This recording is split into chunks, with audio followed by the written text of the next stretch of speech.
What's up guys, it's Alex from Wrap Ohio. In today's video, we're going to be learning how to wrap a fender. We're going to be using VinylFrog's matte metallic hunter green. This is going to be a completely comprehensive video, everything you need to know from preparation, installation, tips and tricks along the way, post heating, and then overall wrap care. This is about 10 years of wrap experience bundled up into one video so you know everything you need to know to start wrapping your car. Okay, to start out, we're going to go ahead and measure our panel. And we're going to use about 2 inches front and back. That's typically what I do to have enough material to work with without being wasteful. So we have 2 inches in the front, about 2 inches in the back. That gives us 48 inches or 4 feet. And for the width, 30 inches. Now, knowing that the material is 5 feet in width by 60 feet long, if we can use 30 inches, which is half the width of the roll, we'll actually get 2 panels out of 1 cut. So that's going to be both fenders. If I cut 4 feet off the roll and then cut it in half, 30 inches and 30 inches, I'll get 2 fenders out of 1 pull of the roll. That's huge for material conservation.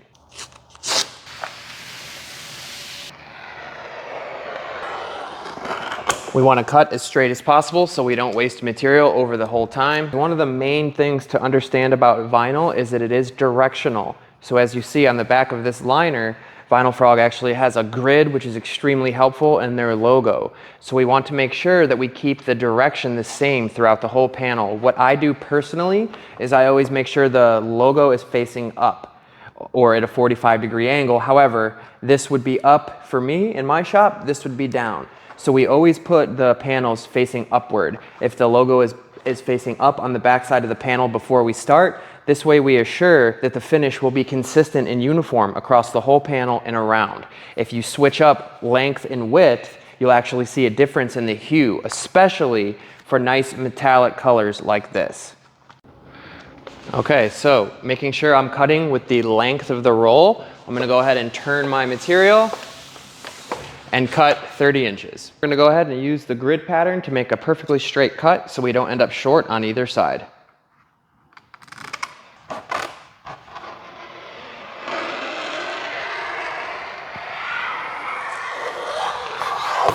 Okay, now we have our material cut down to size. So like we had said, we have 4 feet by 30 inches, which is half of the roll. So we were able to get 2 fenders out of 1 cut. As you see, we have the VinylFrog logo on the back. This is going to help us maintain direction to give a uniform finish across the whole car. Okay, before we install the vinyl, we're going to make sure to prep this panel again to make sure it's perfectly ready for installation. Now, here's the preparation process. Anytime you go to do a wrap, you get the vehicle in, you do a complete car wash. I don't think I have to do a video on washing the car. This should be pretty self-explanatory. Make sure to wash in detail the car before you even begin. Then, before you do the panel itself, you're going to want to use a clay bar and a water alcohol mix to get any tar, bugs, or just any other road grime that could be on it that will show under the vinyl. At the end of the day, we want the smoothest finish possible and we want it to look like paint. In order to do so, preparation is key. So we're going to start with a clay bar. This is literally basically clay, and this could be found at a Walmart or any automotive store. It is a clay bar, and this is used to get bugs and tar off. So we have a water, soap, and alcohol mix here. This is going to give it some slip, and the alcohol is going to allow it to break down any of those contaminants. Just give it a wipe down originally just to get any dust that had gotten on the car just by sitting, and then we spray again and make up and down movements.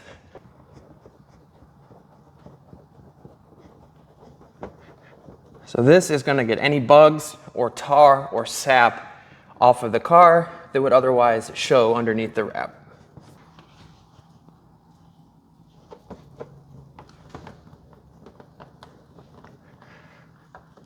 A crosshatch pattern can be used to make sure we don't miss any spots. Give it a thorough wipe down when we're done.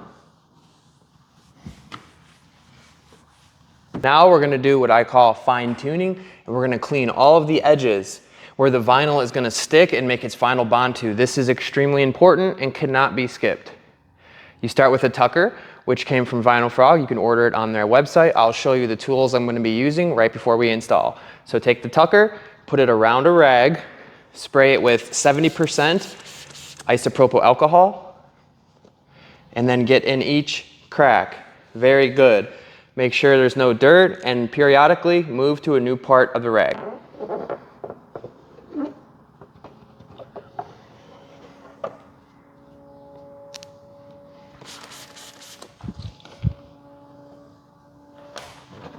For fenders like this, go ahead and open the door so you can get the back edge. Spray more 70% isopropyl alcohol and get this back edge really good. Again, make sure you're using a different part of the rag periodically so you're not spreading dirt from one side to another.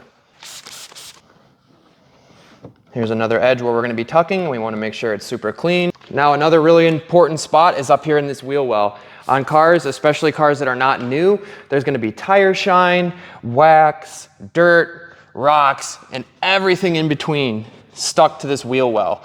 It's extremely important to clean it thoroughly. I'm going to use a new part of the rag and get it again. This is where your vinyl is going to stick, so it's incredibly important to clean it properly or else you can expect a failure over time. Before we start, let's go ahead and take a look at the tools we're going to need to do the job. I just got this in from VinylFrog. All right, we have our wrap gloves. Now these go on your hands in times where the squeegee won't quite fit and you need to use your hand to get a smooth, slick surface across the vinyl. These are great. We have our tool pouch. This is used so we keep our tools on us and we don't lose them as we work around the car.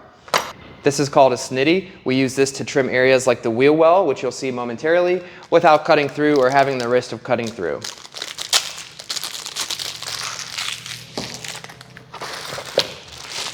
We also have a heat gun. This is extremely important to soften the film as we work it and shrink our edges before we cut.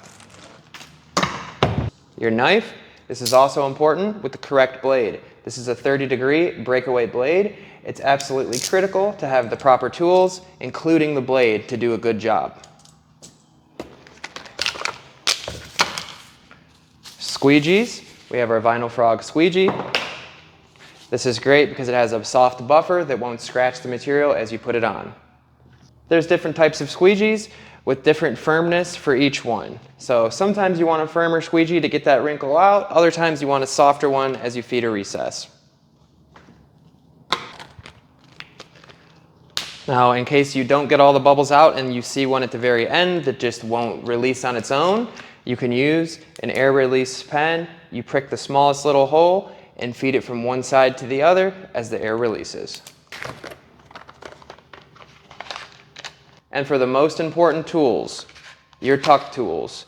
These are absolutely critical. This is called a sunny tucker and it helps to get around the edges and is used in those hard to reach areas. Absolutely critical and necessary for any job.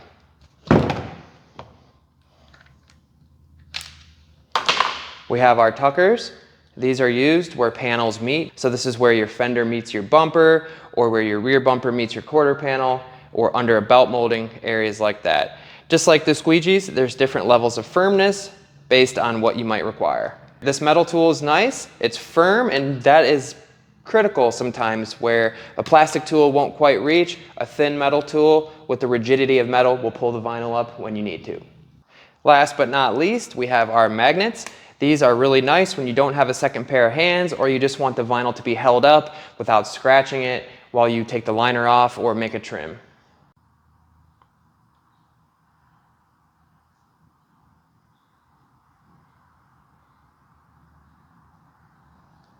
Okay, so a couple more tips before we lay the material. Make sure to clean the material thoroughly, both on the back, which is called the liner, as well as the front of it. Okay, so before we lay this panel, I have two more quick tips for you to keep dust and debris down and out from underneath your roll, making a better finish in the end. So take a rag that's roughly damp a little bit and wipe the material both on the front very thoroughly as well as the back or on the liner. This is because when you take the liner off, it creates a lot of static electricity that can pull up dust and debris from the surrounding area. That leads me to my next point. In order to keep dust down, we can use a soap and water mix or just a straight water mix to spray the whole surrounding area. This keeps the dust down. Now I do have tire covers ordered from VinylFrog. However, I didn't order them in time, so they're not here. So if you don't have tire covers, tire being a spot with a ton of debris on it, then you go ahead and use the water mix. Don't spray alcohol on the tire. It will yellow out or kind of burn the rubber. So this is soap and water or just water. Spray the area around really good. This way, again, when you take the liner off, it doesn't pull dust and debris. You can actually spray the whole surrounding area, but for this video, I won't do that. Okay, so now we're going to put the material up on the car. We're going to trim the wheel well out just so we don't have excess material. We're paying attention to our direction. So like I said before, I like the VinylFrog logo to be up. It's currently facing down. So I'm going to rotate the material until the logo would be facing up when I put it against the vehicle. This makes sure it's a uniform, consistent finish across the whole car. Okay, so some vehicles are not magnetic. As you see on this one, it's all aluminum. So in that case, we just use our traditional tape. I'm lightly pressing against with my leg. Not too crazy, I don't want to scratch the film. We'll tape to the headlight here. And then I'll tape over here on the front door. Okay, so we make sure we have enough up top. We have enough on the bottom. Do we have our 2 inches in the front? We make sure we have enough on the top. We make sure we have enough on the bottom. Our 2 inches on the back and our 2 inches up front. This is perfect placement. So now I'll take my snitty and we'll go ahead and trim off the excess material in the wheel well, just to make it easier to work with.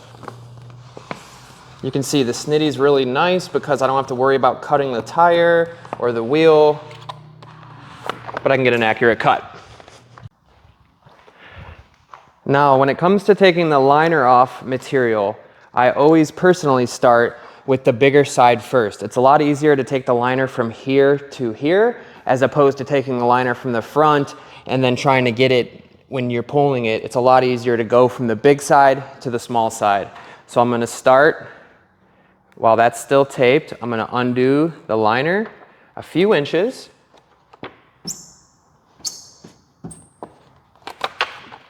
I'm going to tack the material right back where it was.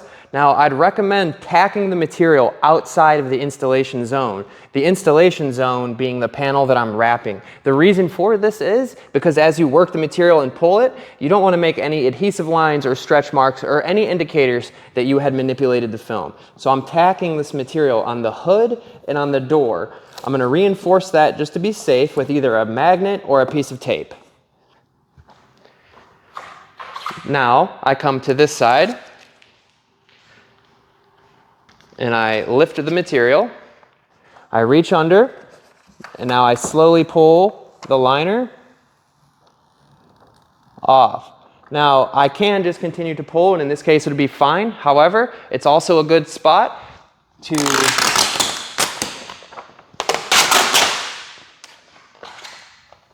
now I could just pull the liner all the way off, but I also have the opportunity to tack on the door just to keep it from rotating. Okay, so now I'll go ahead and pull the remainder of the liner. This is slowly, and I'm watching for what's called zippers. Okay, so without pulling this into the tire. Now, a zipper is when the liner itself creases and then creases the film. This can be heated out, but if avoided, it's even better. Okay, we'll go ahead and finish. Now that the liner is off the material, I'm going to adjust the position. I'm going to go ahead and get this area positioned first, and then I'll work my way this way. So one of the critical steps with vinyl wrap installation is pulling the right way. So we pull triangles. So if this is the area that I'm focused on, I'm going to pull a triangle downward in order to smooth the wrinkles out before they would even occur. So I popped it up. Now I'm going to pull my triangle down, and I'm going to tack it preferably outside the installation zone.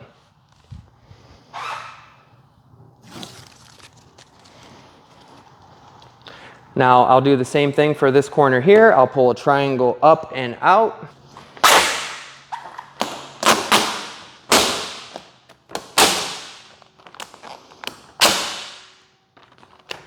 Okay, triangle up and out.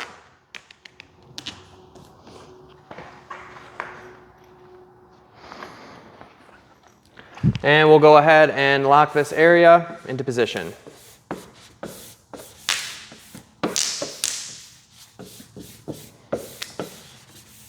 Okay.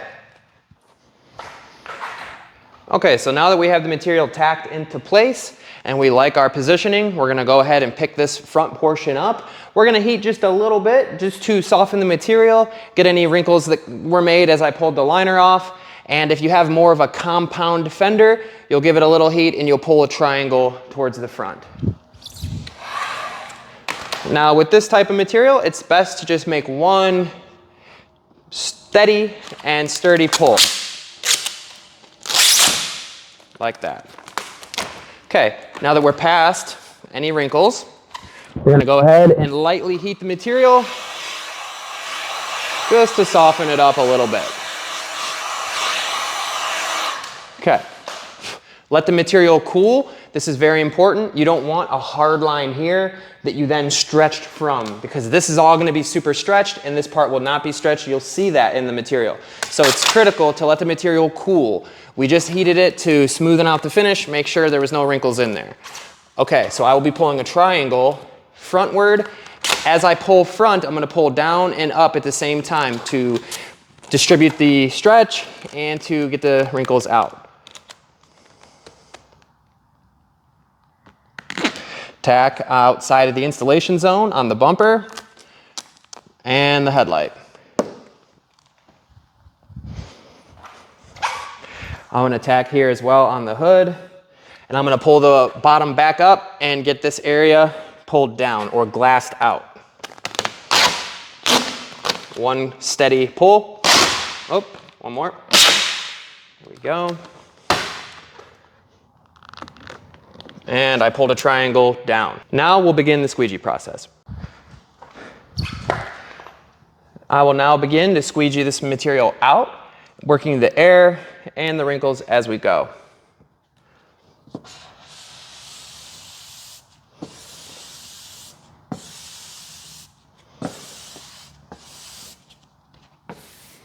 So you can see a big air bubble developing here.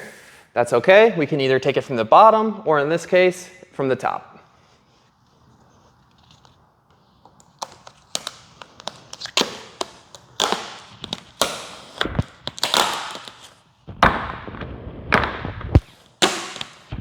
Okay, so with one hand, I'm actually gonna pull upward. And that's good because we had already pulled this way, so pulling upward evens out the stretch and makes it easier to squeegee the material.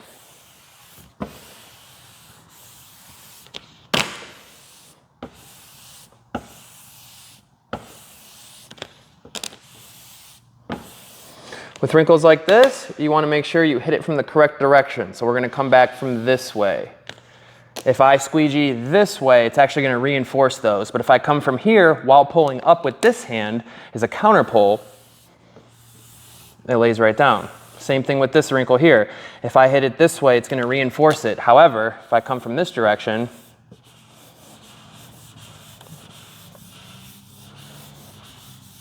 it lays right down.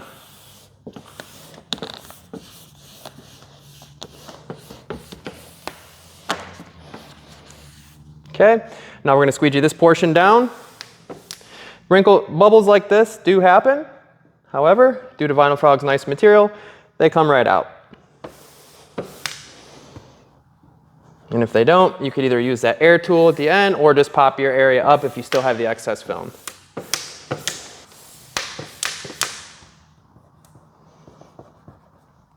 No point in pulling that up if we don't have to.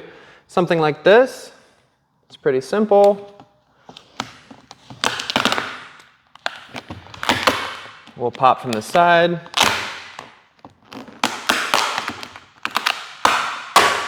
Oh, that's okay. If that happens, We squeegee down. This is a good opportunity for me to explain the U-shaped squeegee pattern, guys, okay? So we're gonna squeegee a U, and that's gonna help distribute the wrinkles evenly and any potential stretch evenly as we go. So I will begin to squeegee a U shape into this as we get towards the edge.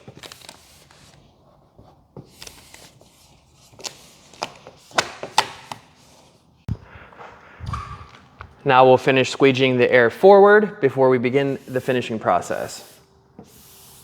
I'm going to kind of go over the area that I had already squeegeed just to make sure I'm not leaving any areas unsqueegeed in the middle. Here we come up on a couple bubbles. These are fine. Just give it a little tap, a little massage. And if it's tight, give it a little bit, let off, give it a little bit, let off, and then it'll go away. Now you could also pick it up from the front, but that could cause adhesive lines. It could let dust in. So if we're able to release them with the air release technology that VinylFrog has, then we will.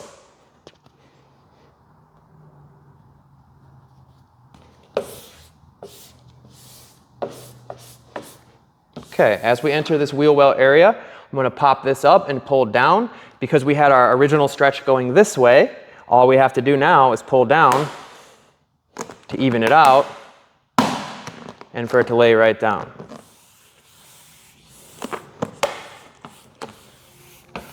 Okay, now we begin the finishing process. The most important thing to understand about vinyl is that it does have a memory. So when you stretch it, it's going to want to retract back. Now what triggers the memory? It's heat. So have you ever heard of people saying, oh, it failed in the sun? Well, yeah, it was overstretched during the installation process. The sun, or the heat, came out. The vinyl retracted back to 0%, which is where it started from. So in order to avoid that and to get a wrap to last 5 years no problem, with nothing pulling back, we have to heat our edges and shrink them back to 0% before we tuck and cut. Okay, so now before we finish, we're going to go ahead and we're going to shrink all of our edges back.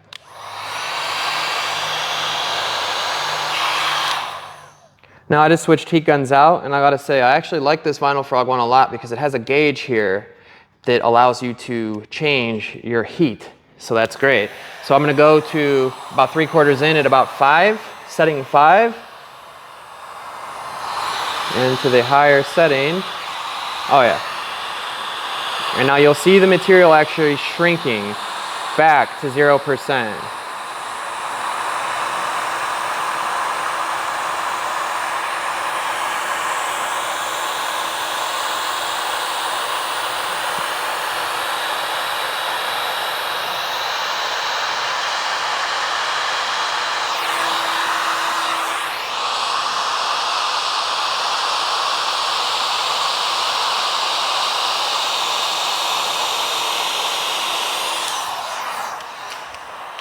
Now, for areas like this, the technique that I use and that I drill into my guys is pop, shrink, tuck, cut. Pop it, shrink it, tuck it, cut it. Those 4 steps are critical. So step 1, pop it. Why are we popping it? Because it only shrinks so much when it's anchored to the bumper. So we need to pop it so it's not hung up on anything before we shrink it back so we can tuck it and then cut it, knowing that it's been shrank back and that it's going to have a solid bond.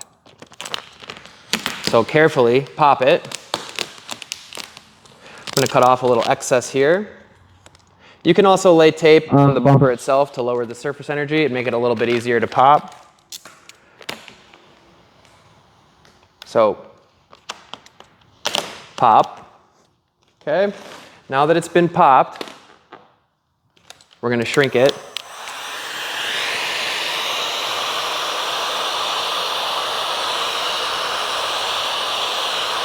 So once the material stops responding, we know that it's been shrank. Okay, now that we've shrank the material, we're gonna go ahead and tuck it in. Now with tucking and finishing, corners always go first. You have 3 corners on this little body, this little area here. You have this corner, and this corner. I'm actually gonna start on this body line because otherwise we could run a wrinkle to it and then have a little wrinkle here. So we're gonna start here as we tuck. Okay, now we're gonna work out. I'm going to go back to this corner now. I'm going to pop it up. We already have shrank it. I'm going to begin to push this corner in and now I'll lose this little middle area I've created. Okay. And work my way up towards the light. I'm going to stop before I get there, and I will explain why. So as we go to finish this area here, if I wanted to finish this corner, it would be hung up on this light. So I'm going to make what's called a bridge cut before I finish this. Now again, we're going to make sure it's shrank. And it is.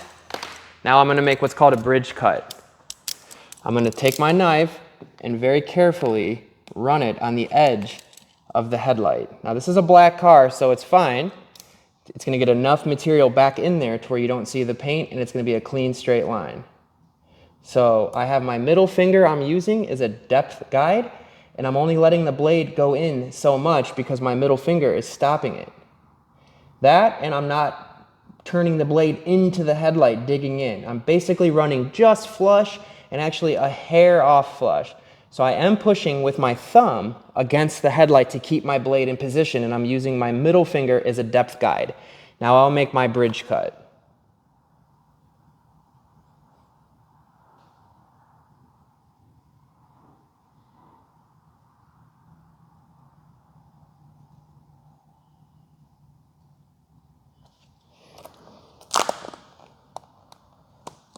I'm going to pull away the excess. Now I'm going to shrink this again before I finish. I had already shrank it once, but it was anchored to the light. I'm going to shrink it again so it can finish getting back to 0%. I had probably shrank back to about 5% stretch. I want to get it back to 0%. That way I can know that this is never going to pull back because we originally stretched it this way. Okay.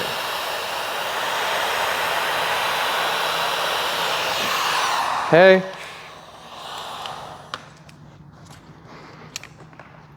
I'm going to pop this up again. I'm going to give it one more shrink for good measure.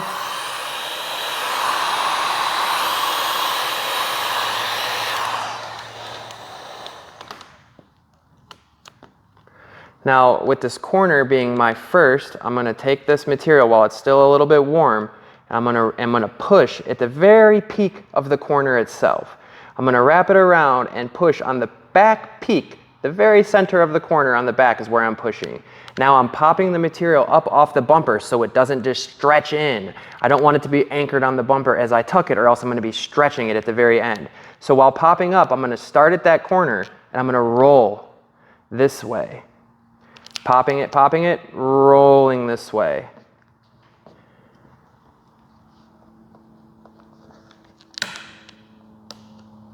Okay. Popping again. I'm going to lose the wrinkles that are left in the middle. We had already done our lower and lowest corner. Now we're losing this last bit in the middle. You can see I keep popping it off the bumper. Why am I doing this? So it allows it to actually get tucked in without being stretched in the process. Okay, so I was basically able to finish this corner, but before I did this corner, I had to make my bridge cut to allow the material to be worked around. The same is true for this wheel well corner. I can't do this corner until this cut is made. That cut will be made when I finish making this cut, okay? And this is all in the name of not overstretching the material. I could wrap this corner around, but in doing so, I'm going to overstretch the material, causing it to shrink back with its memory in the sun. So we don't want that. We want long-term wraps. So I'm going to stick my knife in here, and I'm going to very carefully run it between the fender and the bumper.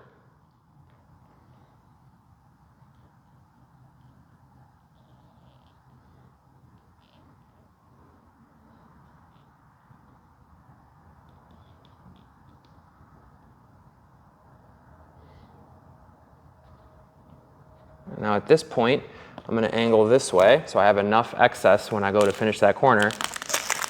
Pull it off. I'm going to take my heat gun.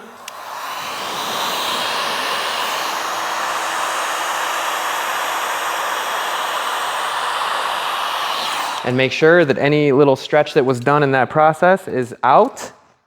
Now I'm going to take my tucker, now that it's been heated and shrank again.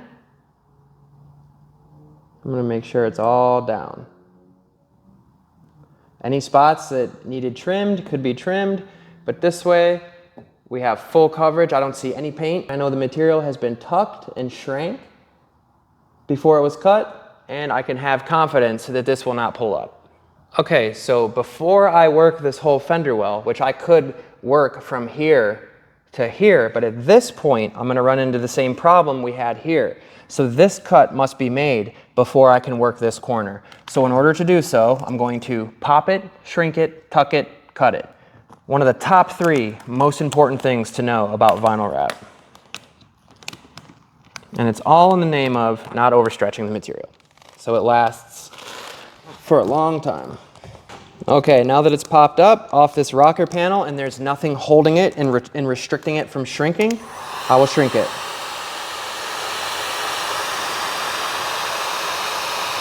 And when the material stops reacting, we know that it's back to 0% and it has its full adhesive coat weight and it'll be durable as it should. So again, corners first. You have 3 corners. Once again, we have corner 1, corner 2, and we have this body line corner. I'm gonna start at the body line corner. This is what I do so there's not a wrinkle. By starting at this corner and this corner, you're gonna run a wrinkle right to this body line. There's gonna be a little wrinkle nib that you're gonna see. It'll be an eye catcher. So that corner first. Now I'll actually work my way over to here. I'm gonna run this corner the same way. I'm gonna wrap it around. Okay. Now it's not all the way wrapped around because I need to make this cut before I can really work it around. So I'm gonna get this tucked so I can cut it. When I cut it, I'll be able to work this corner up and around, and then I'll also be able to get this corner. But I can't do this corner or this corner until this cut's made.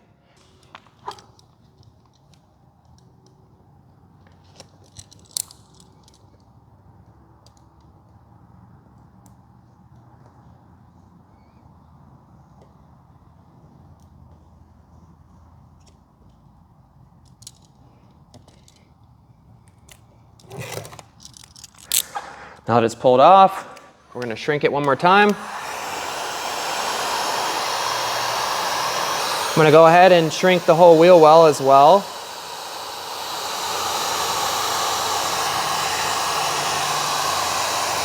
Any air that you missed along the way will be shown to you, which is a good thing.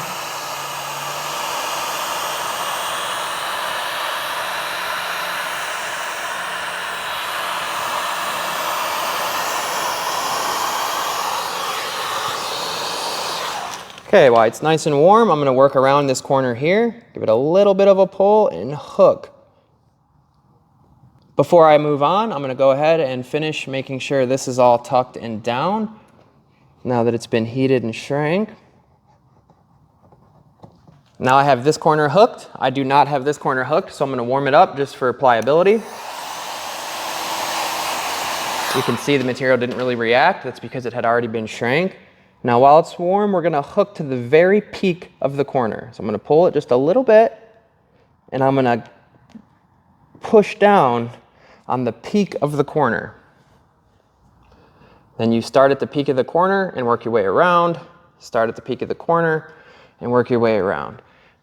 Now I will go ahead to connect my center because I started at my corners and I had already done them. Now there's a little bit of tension here, so I'm going to go ahead and feel the panel. The panel is about this thick, so what I can do is make some relief cuts, leaving enough room here to hit the back edge of the panel, but these cuts will enable the film to shrink and work its way back around. 1, shrink all the way when I cut it, but 2, work its way back around when I try to hit the back edge of the panel. So now I will shrink it one more time and you'll see there was still a little bit of stretch in there.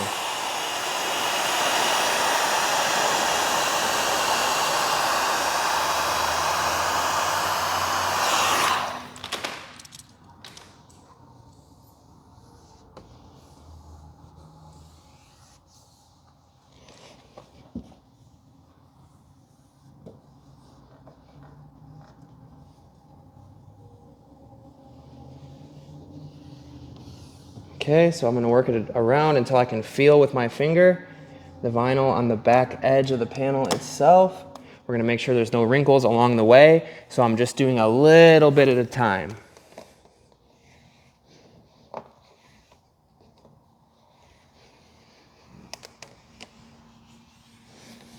Okay, now that we're back, now that we're all the way around to the back edge, I'm gonna start at the corner. Now I'm actually gonna ride on the back edge of the panel.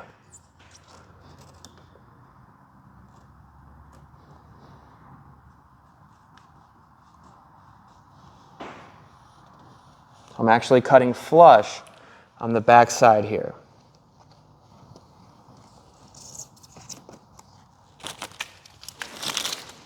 We will heat one more time to make sure nothing was missed.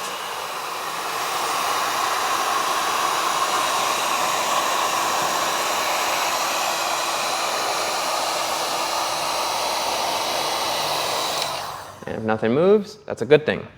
Now we'll move on to the next edge. All right, so now we're gonna go ahead and move on to this edge here between the fender and the front door. I'm gonna start with a pre-shrink, and you'll see the material actually reacting to this first set of heat. It'll actually wrinkle and then smooth out, and that's when you know it's done. You don't wanna overheat either.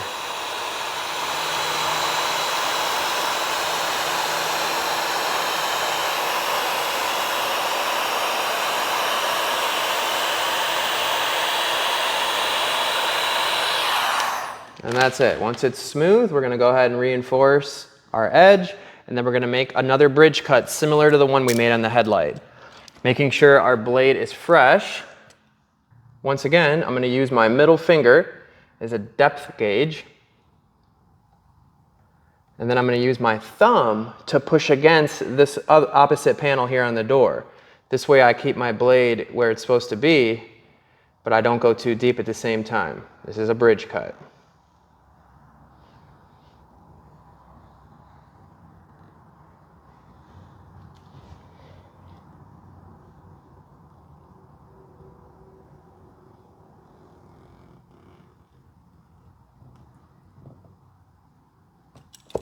Now we'll pull off the excess.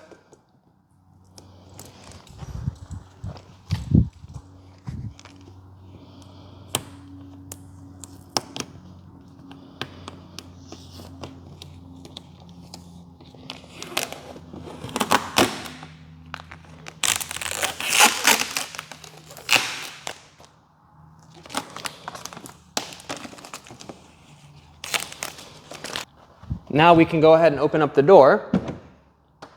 And in doing so, I'll be able to shrink it the rest of the way. Now, similar to on the front bumper, we had to make the relief cut on the headlight to get worked around. And on this wheel well, we had to cut the lower area to work it around.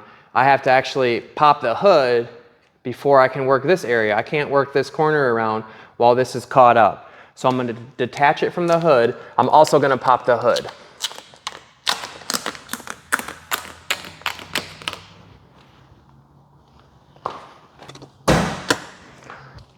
Now that the hood's popped, we can go ahead and work it around properly and get a full shrink.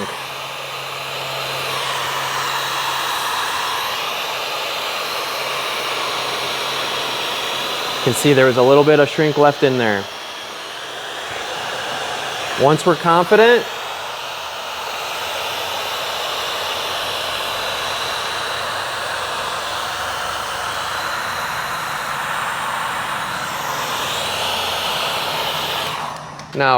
confident, all of the stretch has been shrank out, we're going to go ahead and we're going to start with this corner up here.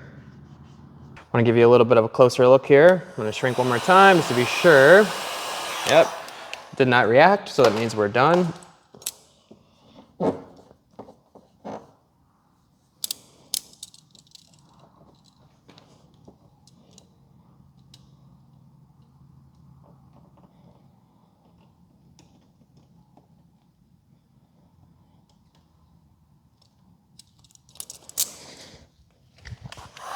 We're going to heat to increase pliability. Now I'm going to work with my corner. I'm going to wrap it around the very peak of the corner first. And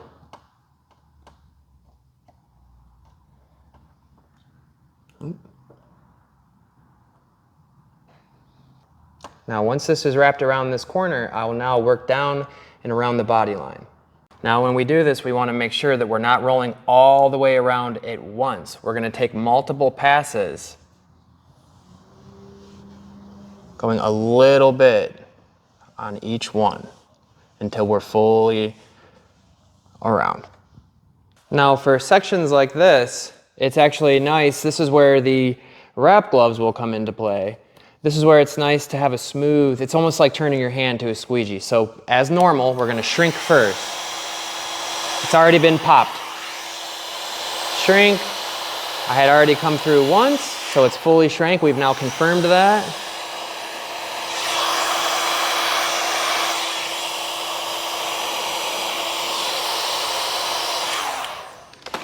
And now with the wrap glove,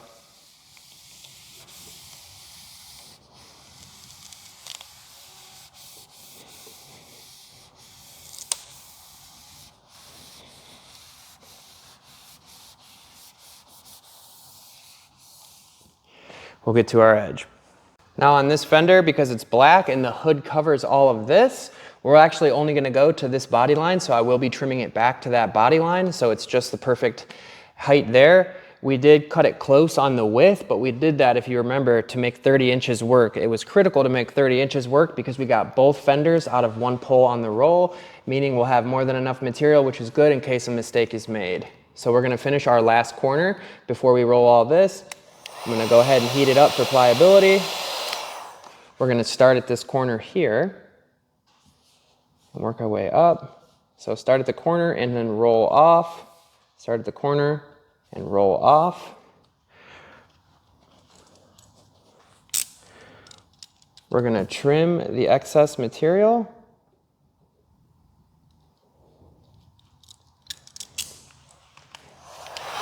Heat for good measure. And then we'll tuck it to its final resting place.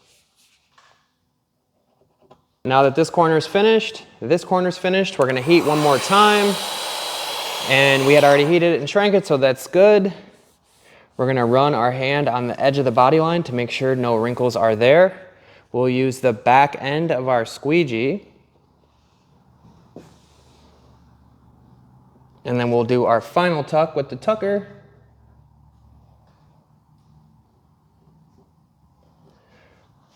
And it's done.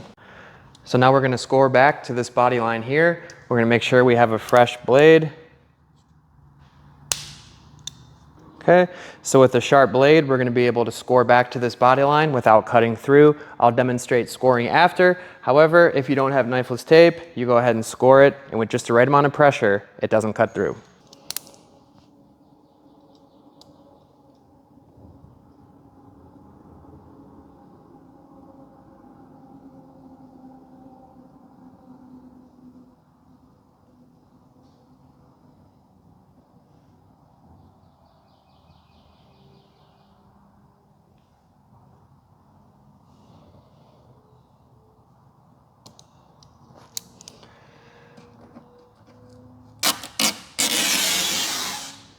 Now for scoring, again, a fresh blade is absolutely necessary. I'd recommend trying this on different body panels of a scrap car or a car that you can fail on. However, once you master the technique, just the right amount of pressure will score the material without cutting through. So the last step is post-heating. We want to turn our setting up to about 5 and get the material up to 200 degrees. This is going to kill any memory it has left that's going to want to pull back, and it ensures long-term durability for years to come. Now we want to go awkwardly slow so it does its job. However, we don't want to overheat and create a gloss area. With matte and satin films, we can gloss the edge. So if you have a laser thermometer, it's a good thing to double check, but once we hit 200 degrees, we can rest assured our material has been post-heated.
All right, guys, so that concludes the fender. Just to do a quick recap, we had the preparation. That's the wash of the entire vehicle. Then we have our clay bar with the isopropyl alcohol and soap mix. And then we have a 70% isopropyl alcohol fine tuning where we take the tucker and the rag, get all of the edges.